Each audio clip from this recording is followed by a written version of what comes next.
ნაცების ბოლო პერიოდის გააქტიურება. ნაცების მიერ ღია კრიტიკას, მაგალითად ქალბატონი სალომე გააკრიტიკა, ეს საკმაოდ მკაცრად. მას შემდეგ რაც იყო პოზიცია ნათქვამი, რომ ქალბატონი სალომე არის მეორე თამარ მეფე ქვეყანაში, ეს პოზიცია იქნა რაღაცნაირად გადათქმული და ითქმა, რომ მას ახლა არ გააჩნია ლეგიტიმაცია საერთოდ, აღარ არის პრეზიდენტი. გარდა ამისა, გახარიას ნაცებმა უწოდეს ჯიბის ოპოზიცია თუ ფეიქ ოპოზიცია, სიტყვა არ მახსოვს.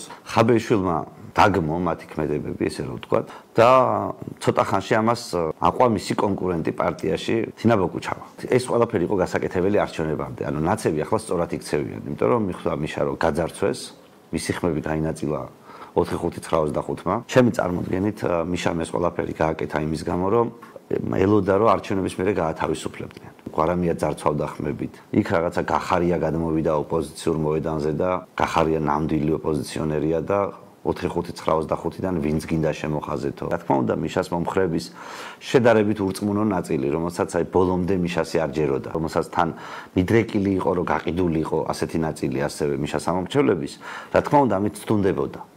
და მოხდა რაც მოხდა კიდეც, რომ მიშას მოღალატეებმა უფრო მეტი ხმა აიღეს, ვიდრე საკუთრივ მიშამ. 16 წლის არჩევნების მერეც იყო, ანუ ყველა არჩევნების საპარლამენტო არჩევნების მერე მიშას ღალატობენ ზოგადად ამ ქვეყანაში, ვიღაც თავის თანაგუნდელები. მაგრამ ამის მიუხედავად, კარგიც ამ ყველაფერში ის იყო, რომ 10% აღმოჩნდა და ჩემი აზრით ეს 10% უფრო მეტად არის დასაფასებელი, მე რომ მიშას ადგილას ვიყო და ზოგადად ისედაც რომ წარ ვიყო მიშას ადგილას, მე ამ 10%-ს უფრო მეტად ვაფასებ, ამ ხალხს ატყუებდნენ და მიშამაც მიცა საშუალება რომ ის ამომრჩეველი მოეტყუებინათ, მაგრამ პატიმარი იყო და შეპირდნენ სავარაუდოდ რომ გაგიშვებთო, ამიტომ მე ვერ გავამტყუნებ, მიჭირს ამაში ადამიანის გამტყუნება, მაგრამ ზოგადად იმ ადამიანების გამტყუნება, რომელსაც ნაცები უყვარდათ და ნაცად ჩათვალეს სხვა ვინმე, უფრო მეტ ნაცად ვიდრე მიშა, ჩემი აზრით მათი კრიტიკა შესაძლოა. იმ ხალხმა შეცდომა დაუშვა. ანუ ის ამ ხალხმა მიშას წინაშე დანაშაული ჩაიდინა. მიშისტი, რომელმაც მიშა კი უყვარს, მაგრამ სხვა გააფერა და იმიტომ რომ უთხრეს რომ ესეც მიშაო, ჩემი აზრით კრიტიკას იმსახურებს. ასევე კრიტიკას იმსახურებს ის ადამიანები, რომლებიც მიშასთან მუშაობდნენ სხვადასხვა დროს, აი მაგალითად ადგილობრივი თვითმმართველობის სხვადასხვა ტიპები, რეგიონებში რო ყავდათ, რომლებსაც თანამდებობებზე იყვნენ თავის დროზე ამ შემდეგ.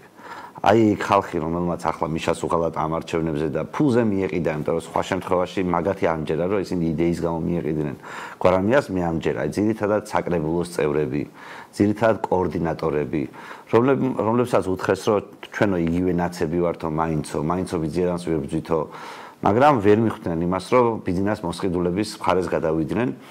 ამ ხალხის კრიტიკაც ასევე აუცილებელია ჩემი აზრით, იმიტომ რომ თუ ნაცი ხარ და მიშისტი ხარ, იმის გამო რომ ფული მოგცეს და გაправება მოგცეს, რომ ჩვენც მიშა ვართო, ჩემი აზრით მიშაზე ღალატი არ შეიძლებოდა ამ პირობებში. მაგრამ აი პრობლემა მთელი მდგომარეობს იმაში, რომ წინა საარჩევნოდ ნაცებმა პირში წყალი ჩაიგუბეს ამასთან დაკავშირებით, ხმა რა მოიღეს და უცბად აღმოჩნდა, რომ პრეზიდენტი, რომელიც ცოტა ხნის წინ თამარ მეფე იყო, არ აღმოჩნდა თამარ მეფე და ასევე ძალიან დასაკვირვებელი და უცნაური ამბავია, რომ გვარამია, რომელიც პრეზიდენტს უშვერის სიტყვებით მოიხსენიებდა, დღეს არის უახლოესი დაქალი თუ ძმაკაცი ქალბატონი პრეზიდენტის. მთელი ამბავი მაშინ მდგომარეობს, რომ აი ეს ხსნის ხო რაღაცნაირად აი ჩვენი ვერსია იმასთან დაკავშირებით, თუ როგორ გახლიჩეს ნაცები ამ შემთხვევაში, ისე როგორც 2016 წელს კეზერაშვილის მეშვეობით გახლიჩეს ნაცები, ჩვენი ვერსიაა, რომ ახლა გახლიჩეს პრეზიდენტის შემოგორებით ოპოზიციურ ველზე და გვარამიას ციხიდან გამოგორებით პრეზიდენტის მეშვეობით. ეს როგორც ერთიანი სქემის ნაწილი, გამოუშვი ციხიდან გვარამია პრეზიდენტის დახმარებით, იმ პირობით, რომ ის წაართმევს ნაცებს თავად პროპაგანდისტულ საშუალებას, შექმნის ახალ ნაცურ გაერთიანებას, რომელიც დაждდება სრულად 100%-ით მიშას ხმებზე და შესაბამისად ამითი მიშას მაინც ციხეში დატოვებენ. პრობლემა არ არის, ანუ გასაგებია, რომ მიშა შეიძლება ამაზე თანახმა იყოს, მაგრამ შენთან მიშა მოატყუე და თან საჯაროდ აღარ აღიარებ, რომ მინიმუმ ხო შეიძლება ის თქვა, რომ აი შენი გამოცდილება გაუზიარო საზოგადოებას, რომ შენ შეუთანხმდი ხოცებს იმაზე, რომ მიშას გამოუშვებდნენ.